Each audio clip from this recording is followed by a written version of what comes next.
కోలీవుడ్ నటి సనం శెట్టి తమిళ చిత్ర పరిశ్రమపై సంచలన ఆరోపణలు చేసింది.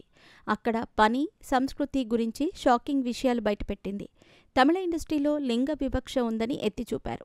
సమానత్వం గురించి సినిమాలు తీసే ముందు బిజీగా గడుపుతున్న లైఫ్ లో చిన్న బ్రేక్ తీసుకుని ఎంజాయ్ చేయాలి అనుకుంటున్నారా? అయితే వెంటనే ఆర్వీ వెకేషన్స్ ప్రైవేట్ లిమిటెడ్ ని సంప్రదించండి. మరిన్ని డీటెయిల్స్ కోసం సంప్రదించండి 7997979960.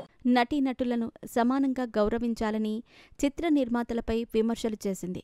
పురుష నటులను గౌరవంగా చూస్తారు, కానీ మహిళా నటులను అదే విధంగా చూడరని ఆవేదన వ్యక్తం చేశారు. నేను నా వ్యక్తిగత అనుభవం నుంచి మాట్లాడుతున్నాను.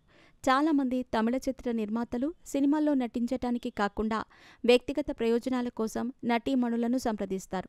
సినిమా పాత్రల కోసం వారు మమ్మల్ని పిలుస్తున్నారని అనుకుంటాం, కానీ వాస్తవానికి మమ్మల్ని వారితో పడుకోవటానికి పిలుస్తున్నారు అంటూ సంచలన ఆరోపణలు చేసింది సనం.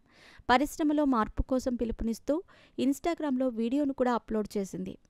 సనం శెట్టి మహేష్ బాబు శ్రీమంతుడు సినిమాలో మేఘన పాత్రతో తెలుగు ప్రేక్షకులకు పరిచయమైంది. ఆ తర్వాత సంపూర్ణేష్ బాబు సింగం 1, 2, 3లలో సహాయక పాత్రను పోషించింది. తమిళంలో అనేక చిత్రాల్లో నటించింది. 2019 తమిళ బిగ్ బాస్లో కంటెస్టెంట్గా కూడా పాల్గొంది.